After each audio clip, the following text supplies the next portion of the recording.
we're going to explore a subgenre of science fiction, biopunk. We are now familiar with cyberpunk, stories that feature powerful corporations, hackers, and digital dystopias. Biopunk, which emerged later, shifts the focus from hacking computers to hacking biology. Instead of information technology, it emphasizes genetic manipulation, biotechnology, and the ethical dilemmas they create. As you know, cyberpunk explores worlds shaped by information technology like in Blade Runner, The Matrix, and The Terminator. However, as the Human Genome Project began in 1990 and was completed in 2003, there was a cultural shift in science fiction. Biology, particularly genetics, became a new frontier. The cloning of Dolly the sheep in 1996 and advances in gene mapping brought about new fears and possibilities, and these became central themes in biopunk.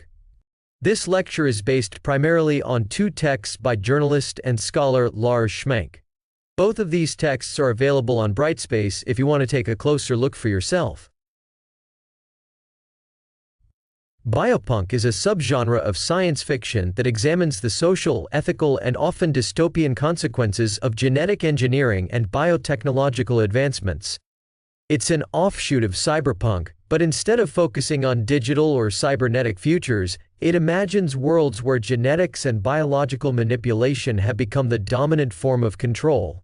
Where cyberpunk deals with hackers and artificial intelligence, biopunk is obsessed with the body, specifically, how genetic engineering can be used to alter, enhance, or destroy life. It's a genre where DNA is manipulated as easily as a software program, but with much more intimate and disturbing consequences. Imagine, for example, the genetically designed humans in Gattaca, or the hybrid creatures in Splice. While cyberpunk emerged during a period when information technology was the cutting edge, biopunk has risen to prominence in an age of increasing genetic intervention. This transition reflects real-world developments in genetic science. The completion of the Human Genome Project and subsequent breakthroughs in gene editing tools like CRISPR have influenced not only scientific fields but also creative imaginations. Biopunk may feel modern, but its roots go back further. It has a long history of speculative exploration in science fiction. Early examples can be found in H.G. Wells's 1896 novel, The Island of Doctor Moreau, where Dr. Moreau manipulates animals into grotesque human-like creatures. This story foreshadowed the potential horrors of biological manipulation, long before genetics was an established field of study. Similarly, Aldous Huxley's 1932 novel Brave New World gave us a vision of a future dominated by genetic engineering, eugenics, and social control. However, it wasn't until the latter half of the 20th century that biopunk really took shape. Two events stand out: the discovery of the DNA double helix in the 1950s, and the first successful cloning experiments. As biological research advanced, science fiction writers began to explore both the utopian promises and dystopian dangers of genetic engineering. This exploration paralleled the rapid rise of the biological sciences in the public imagination during the 1990s. With the cloning of Dolly in 1996 and the HGP's completion in 2003, biopunk narratives began to fully emerge. Suddenly, biology was no longer a background theme in science fiction but a central concern, and biopunk was born. Biopunk asks profound questions about the limits of genetic manipulation. What is the moral cost of creating life? How far should humanity go in its quest to control biology? And crucially, what are the consequences of altering what it means to be human?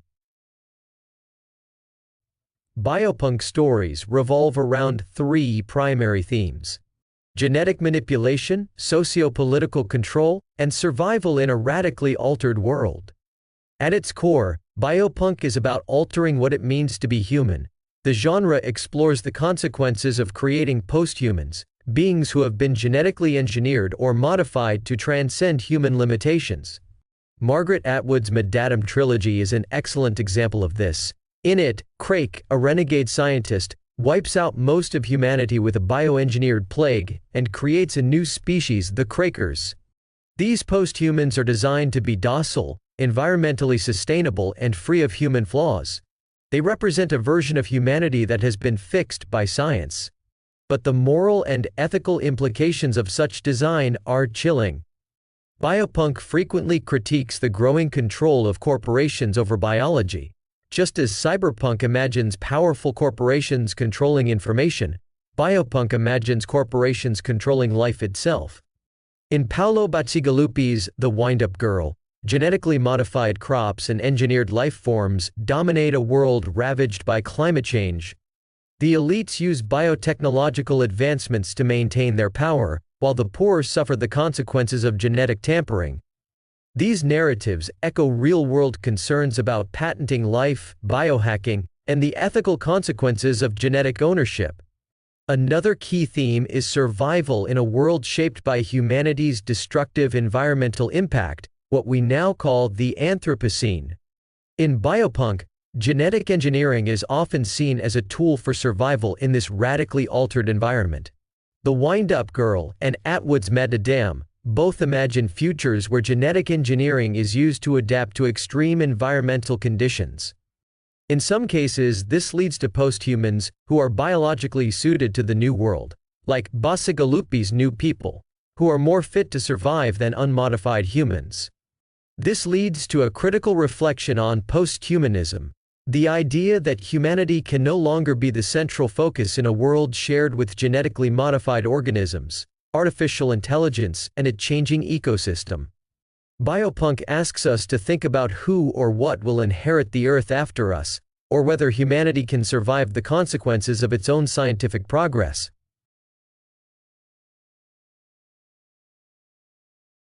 One of the most critical debates within biopunk narratives is the tension between posthumanism and transhumanism.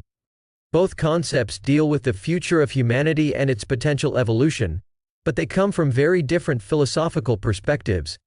Understanding this debate will provide a deeper layer to our discussion of biopunk, as it directly engages with the genre's exploration of genetic engineering and human enhancement. Transhumanism is a movement that advocates for the use of technology to enhance human physical and cognitive abilities. It envisions a future where humanity can transcend its biological limitations through advancements in science, particularly through biotechnology, artificial intelligence, and genetic engineering. Transhumanists see human improvement as a way to solve problems like disease, aging, and even death itself.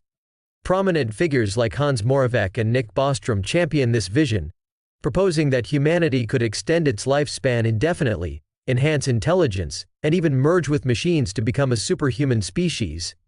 In biopunk, transhumanism is often portrayed in a dystopian light, questioning the social consequences of unchecked human enhancement.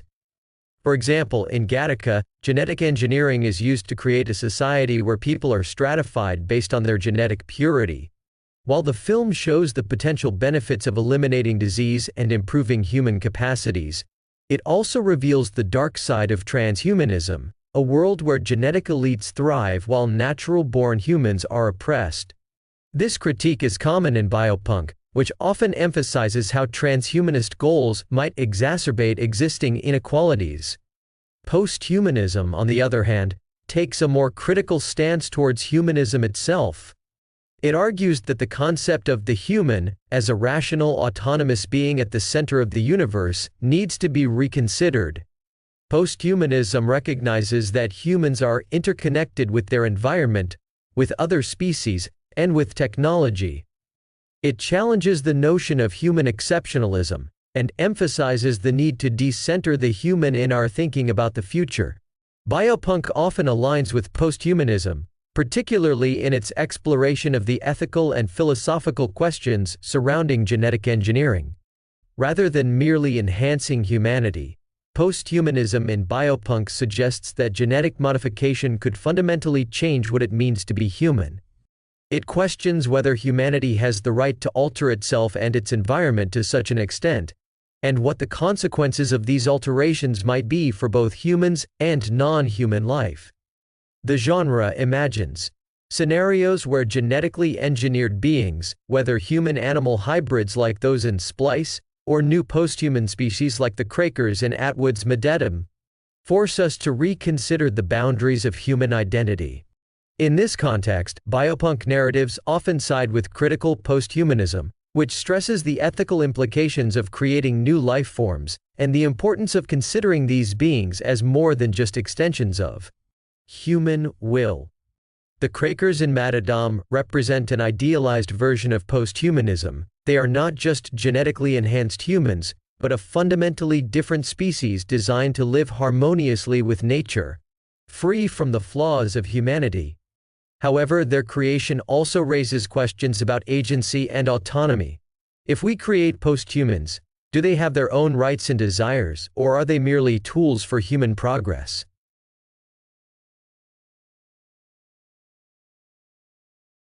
Transhumanism focuses on enhancing the individual human experience, eliminating suffering, expanding lifespan, and advancing intelligence, often ignoring the broader social and environmental consequences.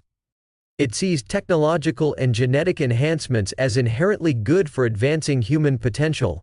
Posthumanism, especially in its critical form, is more skeptical. It argues that such enhancements might lead to dangerous hierarchies, environmental destruction, and the dehumanization of others.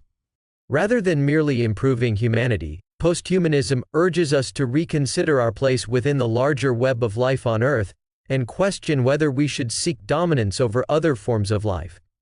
Biopunk narratives like the Windup Girl or the Girl with All the Gifts also challenge transhumanism by suggesting that the creation of new species or altered humans could upend our entire conception of civilization. What happens when posthumans, or even biotechnologically altered organisms, surpass humanity in resilience, adaptability, or power? Would the original humans become obsolete, or would they still retain dominance due to social and political control over genetic technologies? Biopunk stories force us to reckon with these questions by presenting worlds where human beings are no longer the uncontested rulers of the Earth, but merely one possible outcome of evolutionary change. In summary, the debate between transhumanism and posthumanism lies at the heart of many biopunk narratives. Where transhumanism advocates for enhancing the human condition, often with little regard for ethical or social consequences, posthumanism urges caution, emphasizing the interconnectedness of life and the risks of human hubris. Biopunk uses these ideas to critique the role of genetic engineering in shaping our future, often presenting a vision of posthumanity that is both fascinating and terrifying. As you think about your own careers in medicine or research, consider the implications of this debate. What responsibilities do scientists have when altering the human genome? Should humanity pursue transhumanist goals of self-enhancement, or should we approach genetic technologies with the critical perspective that posthumanism offers? These are the questions that Biopunk asks us to confront. For those of you preparing for careers in the medical or research fields, Biopunk offers a way to think through the ethical dilemmas of genetic engineering. It forces us to confront the moral questions surrounding gene editing technologies like CRISPR, which offer the potential to cure diseases, but also raise serious concerns about the ethical implications of human enhancement. How far should we go in editing the human genome? Imagine a world where genetic modifications are a luxury that only the wealthy can afford, leading to a society where genetic elites exist above the unmodified masses. Gattaca explores this idea, showing a dystopian future where genetic manipulation determines your entire social standing from birth. Similarly, in Splice, two scientists attempt to push the boundaries of genetic engineering, creating a human-animal hybrid that ultimately turns on them. The film is a biopunk take on Mary Shelley's Frankenstein, showing the dangers of scientists playing God. For those of you who will work in medicine, these stories are more than just cautionary tales. They serve as a reminder of the responsibilities and ethical complexities involved in altering the very fabric of life.